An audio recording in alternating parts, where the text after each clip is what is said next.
Juan Kapitulo 6, versikulo 35. Si Jesus miingon kanila, "Ako mao ang pan nga naghatag sa kinabuhi. Ang muari kanako dili nagayod gutomon, ug ang mutuo kanako dili nagayod uhawon." Ang mga puno Pan sa kinabuhi. maglikon unta sa mong pagtuo ug gagaka kami sa pagtuman sa imong mahal nga kasuguan.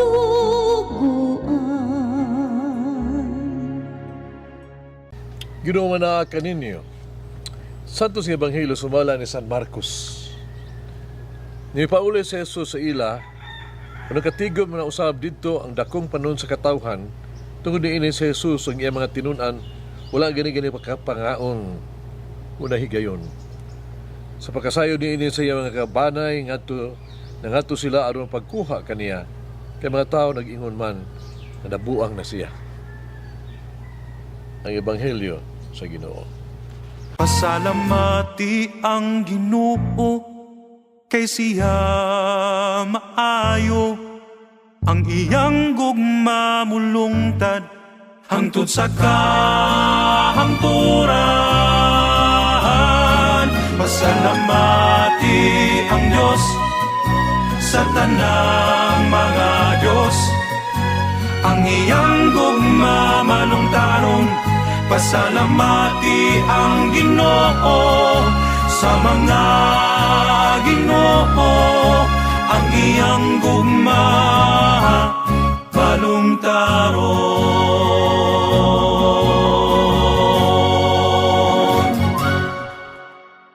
Jesus always thinks of us.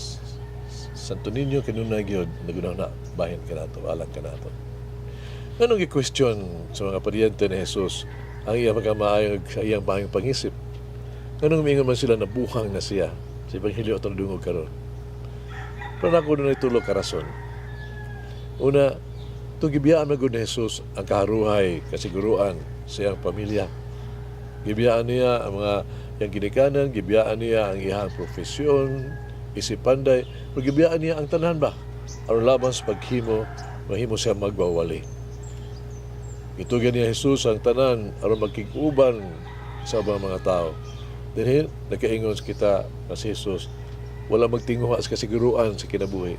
Yung gisaliko ay ang karuhay sa iyang panimalay ug sa iyang pamilya. Mag-alang sa iyang mga paryente.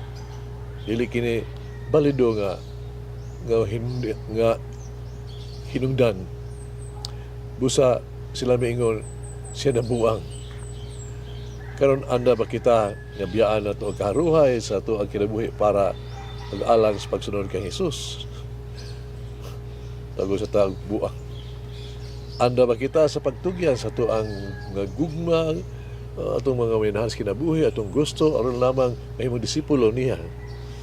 Anda ba kita sa pagtugyan sa atong gahong posisyon, aron atong kalimtan na ba, aron pagsunod sa ato ang kinabuhi gadto kang Jesus? Wala gad kaniya. Binuang ka na alang sa uman. Kung oo, yan gusto natong maghimong iya mga tinunan, gusto nato nga maghimong iya mga sumusunod.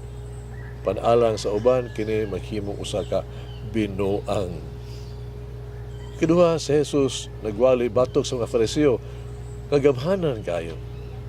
Iyag-iyag ni Jesus ang immoral ng mga binuhatan nitong anaa sa gahom. Ikunda na Jesus ang mga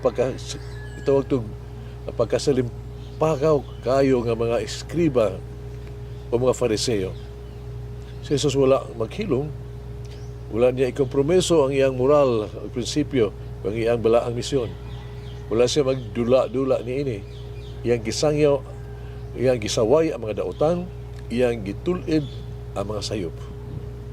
Iyang gihukman ang mga sala.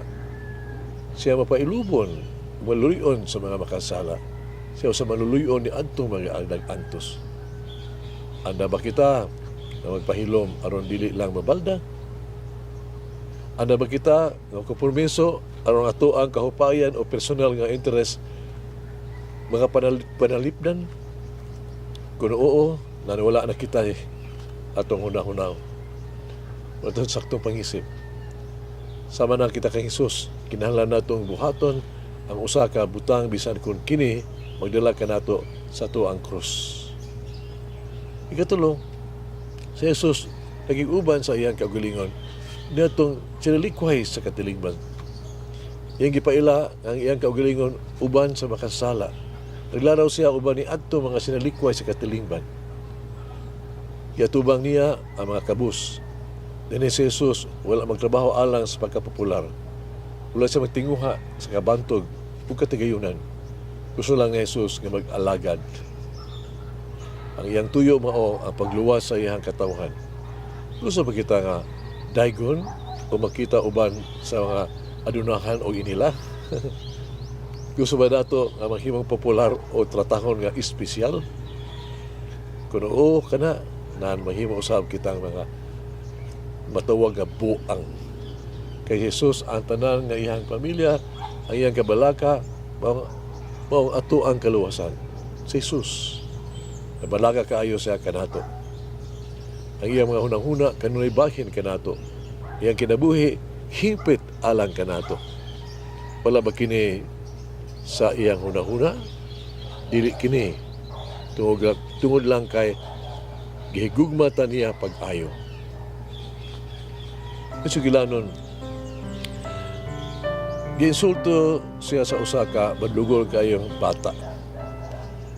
Apan nagpabilin nga kalmado kayo hilom kayo mapailubot si St. Francis of the Sales.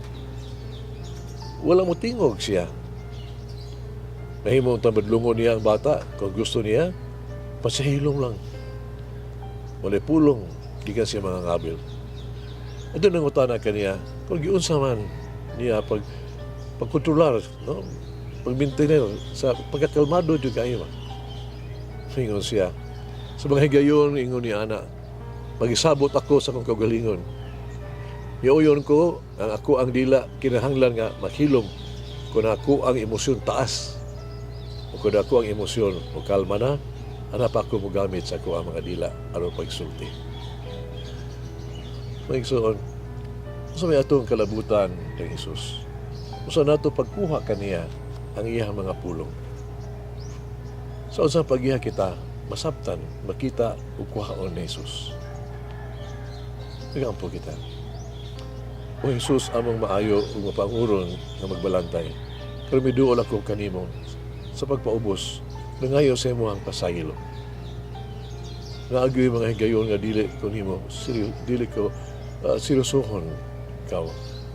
Usahay tungas kasing-kasing half-hearted kayo ako pagtrabaho. Ano yung mga panahon nga ako musupak sa imo mga pamaagi. Usahay mo daot pagani sa imo mga plano alang ka nato. Doon may higayon nga ako ng utana sa imo kabubuton, nagduha-duha gani sa imong tawag. Dahil magong kritikal kanimo, nagpalayo ako kanimo. Karon Jesus akong maayog mapanguron nga magbalantay. Palihog pasiluwa ako, palihog hinluy ko, palihog dawatan ko balik kanimo. Amen. Oh, Mary, teach me the ways of the Lord. Mulangin ang Diyos magagahom sa tanan, Amahan, Anak, Espiritu Santo. Amen.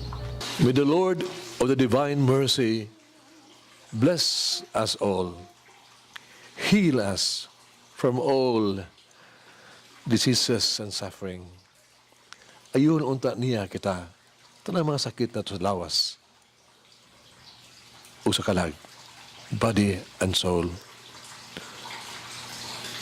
In the name of the Father, the Son, and of the Holy Spirit. Jesus, I trust in you. Amen. Whoever eats the bread of life will never hunger, says the Lord. Kay galaan inyong nabati ang pagpaambit ug hamubong pamalandong sa pulong sa Dios pinaagi sa tulumanon, pan sa kinabuhi nga gidumala ni Monsignor Daddy Silva. Hangtod na usab sa sunod higayon, daghang salamat. the bread of life.